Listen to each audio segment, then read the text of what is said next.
हर हर महादेव। करौड़ी शंकर महादेव की जय।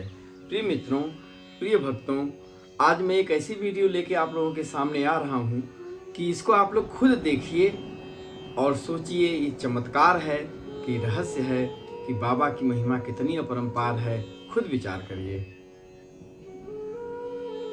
क्योंकि ईश्वर को अगर आप देख भी लो तो आप किससे मिलान करोगे? कैसे जानोगे कि यही ईश्वर है? क्या पता कोट पैंट पहन के टाई लगा के आ जाए सामने, तो कैसे पहचानो? वो कहेगा मैं ईश्वर, आप कहोगे जाओ, नहीं तो बहुत मारेंगे भी। तो ईश्वर तो किसी रूप में आ सकता है। ईश्वर तो किसी रूप में आ सकता है। ईश्वर तो कहां ढूंढोगे? ईश्वर को भोलेनाथ को कहां ढूंढने जाओगे? माँ को ढूंढने कहां जाओगे? ईश्वर को कहां ढूंढोगे?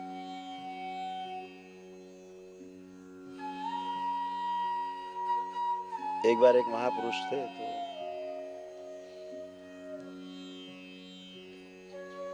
घूम रहे थे गांव-गांव, तो एक सज्जन मिले। उनका महाराज हमें एक चीज बताओ,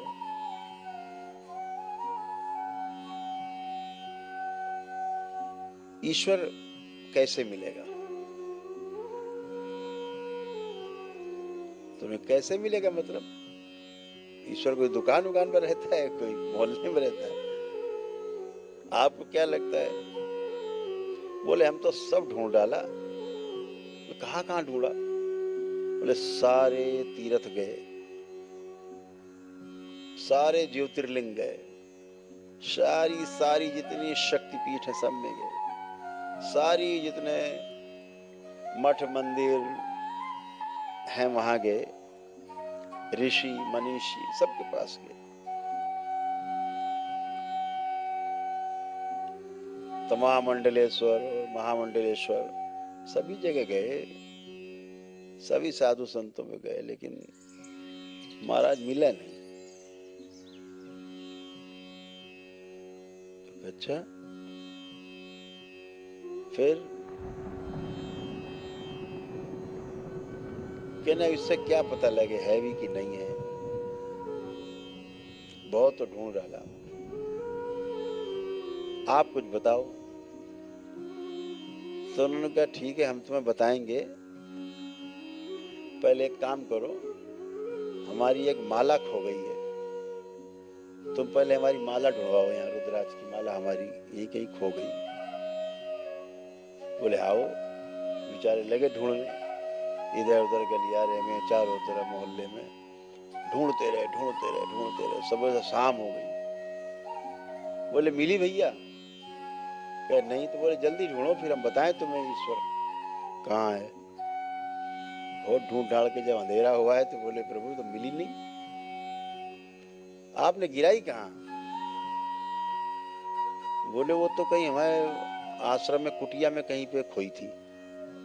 बोले आप अजीब आदमी, खोई कुटिया में ढूंढवा रहे मोहल्ले में, यहाँ गांव में? ये कौन सी बात हुई?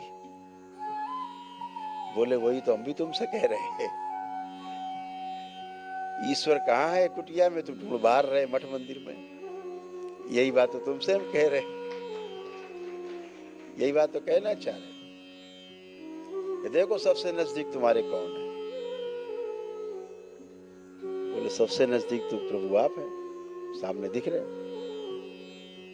बोले और नजदीक कौन है? देखो इससे भी नजदीक।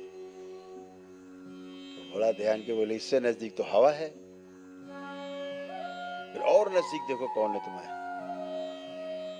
तो कह रहे महाराज और नजदीक तो हमें अपने कपड़े लग रहे, कपड़े हमारे सबसे नजदीक है। तो बोले और देखो जरा गहरे में, और ध्यान दो, देखो सबसे नजदीक कौन है?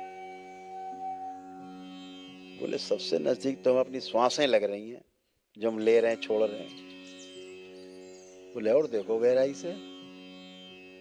बोले हमें अपनी धड़कनें सुनाई दे रही हैं। बोले बस ठीक, तुम ढूंढ लोगे, अब तुम्हें ईश्वर मिल जाएगा, अब तुम बिल्कुल सही रास्ते पे हो, बाहर नहीं है।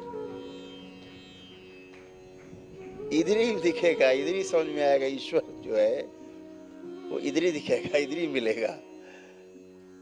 ईश्वर समझने की वस्तु है, ईश्वर जानने की वस्तु है। ईश्वर सिर्फ मानने की वस्तु नहीं है। जैसे आप दरबार में आए, जुड़े, तो आपने अनुभव किए, अपने तमाम शारीरिक, मानसिक, आध्यात्मिक कष्ट लेकर आए, सब निवृत्त हुए उससे। आप सब नष्टीकरण हुआ, तमाम स्मृतियों का, रोगों का, कष्टों का। तो अनुभव किया आपने, जाना दरबार को, माना नहीं, मानने से शुरू किया था, फिर उसको जानना शुरू किया। दरबार हमेशा कहता है जानने की कोशिश करो, तो हमें जानने की कोशिश करना है, जानने पर ध्यान देना है। प्रेम से बोलिए करौड़ी शंकर महादेव की जय। गुरुदेव तुम्हारे चरणों में मथुरा प्रयाग और काशी है। श्री राधा रमण के चरणों में मथुरा प्रयाग और काशी है। संतोष गुरु तेरे सेवक हैं, जो धाम करौली वासी हैं, वासी हैं। श्री राधा रमण के चरणों में मथुरा प्रयाग और काशी है।